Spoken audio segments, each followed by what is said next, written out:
Ya, assalamualaikum warahmatullahi wabarakatuh.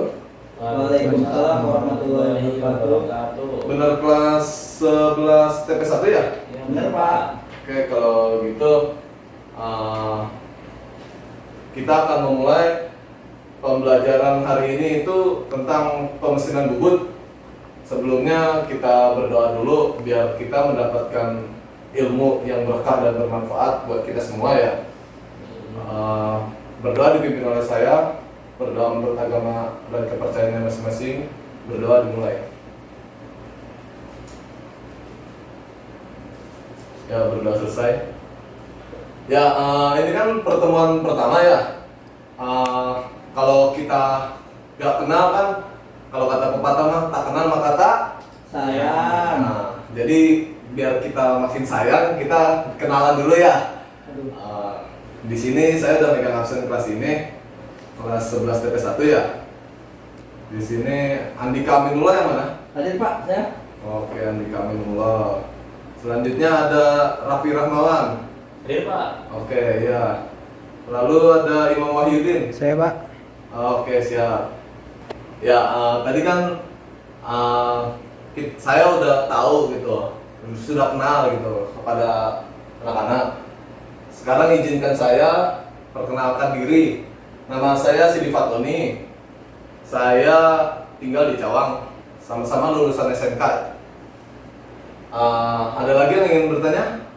Tidak Pak. Cukup ya? Ya. Saya rasa perkenalan sudah cukup sampai situ. Kita langsung masuk ke materinya aja. Materi kita yaitu pemesinan bubut ya, untuk kelas 11 semester 1. Ya. Next. Oke, di sini ada tujuan pembelajaran. Tujuan pembelajarannya itu yaitu siswa dapat memahami dan hafal gitu. Yang pertama itu definisi dan prinsip kerja mesin bubut sendiri. Ya, jadi anak-anak sekalian dalam pembelajaran ini diharapkan semuanya itu dapat mengerti gitu definisi dan prinsipnya kerja mesin bubut. Lalu ada apa sih bagian-bagian utama dari mesin bubut itu? Lalu ada fungsinya, bagian-bagian utama mesin bubut sendiri itu fungsinya apa aja gitu kan untuk pembelajaran pertama hari ini. Oke, next. Nah, di sini kita akan mengenal apa sih itu mesin bubut. Di sini ada nggak yang udah kenal apa sih itu mesin bubut? Saya Pak. Ya, coba boleh Andika. Mesin bubut adalah suatu mesin perkakas yang dimana itu bendanya berputar dan pisaunya itu diam. Oke, benar. Untuk lebih jelasnya, apa sih itu mesin bubut? Bisa kita lihat. Di sini mesin bubut itu merupakan salah satu metal cutting mesin dengan gerak utamanya berputar. Benar. Jadi di mana bendanya itulah yang berputar, lalu pemotongnya itu dia menyayat benda kerja tersebut sehingga mengurangi diameter benda tersebut. Lalu berdasarkan jenisnya, mesin bubut sendiri itu dibagi menjadi dua, yaitu ada mesin bubut konvensional dan mesin bubut program atau yang bisa lebih dikenal dengan bubut CNC. Untuk pembelajaran hari ini, saya sendiri akan menyampaikan tentang apa sih itu mesin bubut konvensional. Mesin bubut konvensional itu jenis mesin bubut yang paling banyak ditemui di bengkel-bengkel pemesinan, baik di industri, bahkan di lembaga pendidikan kejuruan seperti sekolah ini atau lembaga pelatihan lainnya. Lalu untuk prinsip kerjanya mesin bubut konvensional sendiri, yaitu adalah di mana benda kerja dicekam oleh cap dan berputar, sedangkan pahat potong bergerak maju untuk melakukan pemotongan. Jadi anggaplah ini sebuah benda dicekam, dijepit oleh sebuah cat namanya, lalu benda inilah yang berputar. Nah, di sini pahatnya itu untuk melakukan pemotongan. Oleh karena itu, proses bubut sendiri menghasilkan benda yang berbentuk silindris. Oke, selanjutnya di sini ada fungsi-fungsinya mesin bubut. Apa sih gitu kan fungsinya mesin bubut? Gitu. Di sini fungsinya mesin bubut standar itu pada prinsipnya sama dengan mesin bubut lainnya, yaitu untuk membubut muka, facing, tirus, kontur, chamfer, alur, ulir, bubut permukaan dalam, ngebor dan kartel. Ya bisa kita lihat gambarnya. Di sini ada bubut facing. Bubut facing sendiri itu di mana benda kerja dipotong, dipahat, dibubut gitu pada permukaan mukanya saja gitu. Lalu ada taper turning atau tirus ya. Terus ada bubut kontur, terus ada chamfer, ada alur, ulir. Seperti ini ulir. Terus ada bubut permukaan dalam, ngebor dan kartel. Seperti ini kartel ya. Lanjut. Oke, di sini saya memberikan contoh gitu, gambar salah satu mesin bubut konvensional yang sering kita jumpai. Sebenarnya bukan hanya mesin bubut konvensional ini, bukan hanya ini saja gitu. Masih banyak bentuk-bentuknya. Cuma yang umum, yang paling sering kita jumpai seperti ini mesin bubutnya. Di sini ada bagian-bagian utamanya mesin bubut. Di sini ada headstock, lalu ada cap. Cap ini yang tadi yang dibilang untuk mencekam benda, lalu ada tool post, tailstock, terus ada carriage, lead screw, sama dan bed gitu. Oke, lanjut. Ya, tadi kan kita melihat ada headstock gitu. Apa sih headstock itu? Headstock itu atau dalam bahasa Indonesianya ya kepala tetap gitu kan. Di dalamnya itu terdapat spidol utama mesin yang berfungsi untuk sebagai dudukan perlengkapan mesin bubut. Jadi di dalamnya itu, di dalam headstock itu sendiri itu ada sebuah tempat untuk menaruh cekamnya, polet, senter tetap, plat pembawa rata, dan plat breaker atau driving plate. Lalu alat-alat perlengkapan tersebut dipasang pada spindle mesin berfungsi sebagai pengikat atau penahan benda kerja yang akan dikerjakan pada mesin bubut, yang seperti yang tadi saya jelaskan. Jadi bendanya itulah yang dicekam oleh cap ini yang ada di dalam headstock gitu. Oke, lanjut. Selanjutnya ada tailstock gitu.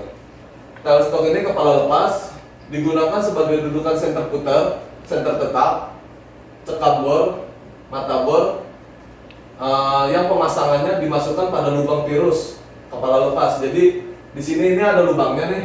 Nah ini dimasukin nanti oleh seperti senter putar, senter tetap, seperti itu. Senter putar atau senter tetap dipasangkan pada kepala lepas dengan tujuan untuk mendukung ujung benda kerja agar putarannya stabil. Sedangkan cekam bor sendiri atau mata bor dipasangkan pada kepala lepas dengan tujuan untuk proses pengeboran. Jadi untuk senter putar atau senter tetap itu ketika kita akan membubut sebuah benda yang dimensinya mungkin cukup panjang, untuk mengantisipasi dalam pemotongannya patah, benda kerjanya atau rusak, itu digunakanlah senter putar atau senter tetap yang dipasangkan di tailstock ini. Lalu kalau untuk bor sendiri, untuk bornya itu sendiri untuk di tailstock itu untuk pengeboran. Oke, lanjut. Di sini selanjutnya ada alas atau meja mesin, yaitu bednya gitu. Di sini alas mesin bubut itu digunakan sebagai tempat dudukan kepala lepas, eretan, penyangga diam, dan merupakan tumpuan gaya pemakanan pada waktu pembubutan. Jadi seperti tailstock yang tadi itu semuanya dapat digerakkan, maju mundur gitu. Itu berlandaskan oleh bed ini gitu. Oke, next.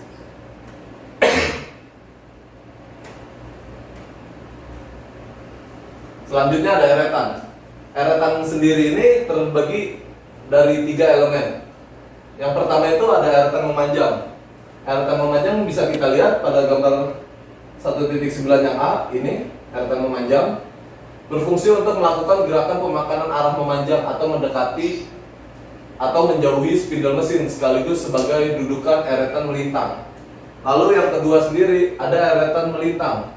Eretan melintang itu pada satu gambar B yang ini, nah, itu berfungsi untuk melakukan gerakan pemakanan arah melintang, mendekati atau menjauhi sumbu senter, mendekati atau menjauhinya. Lalu yang ketiga itu ada eretan pada gambar 19.C yang ini ya, itu berfungsi untuk melakukan pemakanan secara manual ke arah sudut yang dikehendaki sesuai penyetelannya. Oke, next. Nah, di sini ada poros transporter. Jadi di bagian bawah mejanya itu ada poros transporter gitu.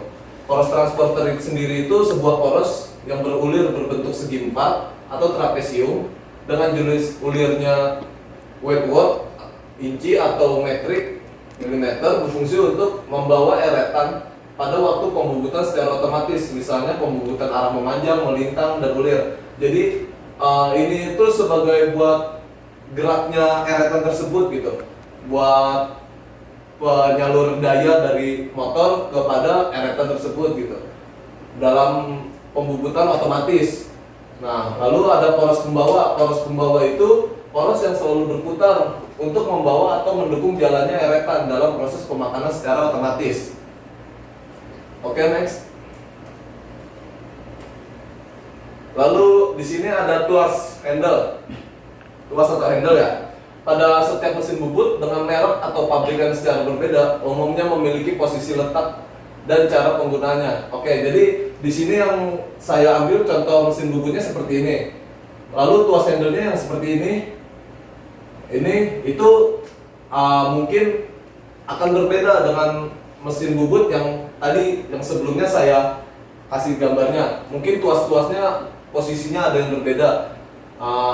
Untuk mempelajarinya biasanya operator diberikan buku panduannya biar mereka ngerti gitu tuas handle-nya. Maka dari itu mengatur tuas handle pada suatu mesin bubut harus berpedoman ya yang terdapat pada buku panduannya agar operator mengerti gitu, karena enggak semuanya sama. Oke, next. Nah, yang selanjutnya ada penjepit tool post. Ini digunakan untuk menjepit atau memegang pahatnya. Jadi pahat sendiri itu dijepit oleh yang namanya tool post. Nah, ini bisa dilihat, ini ada pahat di sini. Nah, ini dijepit oleh tool post. Oke, lanjut. Nah, tadi kan saya sudah menjelaskan gitu tentang bagian-bagian mesin bubut, fungsi-fungsinya. Untuk pertemuan selanjutnya, berhubung waktu juga sudah mau habis ya, mungkin saya akan kasih tugas saja biar semuanya mengerti gitu. Biar kita ulas lagi. Tugasnya itu yaitu apa sih pengertian dari mesin bubut konvensional serta jelaskan prinsip kerjanya. Lalu jelaskan proses pembubutan apa saja yang dapat dilakukan pada mesin bubut konvensional. Jadi kayak untuk yang nomor 2 ini contoh produknya gitu.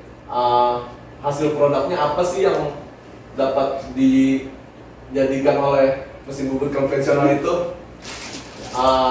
Mungkin dari sini ada yang ingin bertanya? Tidak, Pak. Cukup ya? Cukup. Saya harap penjelasan saya mampu dimengerti oleh anak-anak agar anak-anak dapat menyelesaikan tugas-tugas ini, dan tugas ini dikumpulin diserahkan ke saya pada pertemuan minggu depan, pada pertemuan selanjutnya. Berhubung sudah mengerti semua dan tidak ada yang ingin bertanya, mungkin saya cukupkan materi pembelajaran pada hari ini. Semoga dapat dimengerti, dan saya mohon maaf gitu kalau ada salah kata dari saya.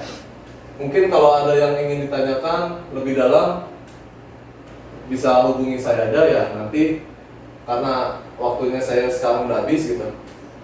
Saya undur diri, mohon maaf bila ada salah kata. Wassalamualaikum warahmatullahi wabarakatuh. Waalaikumsalam warahmatullahi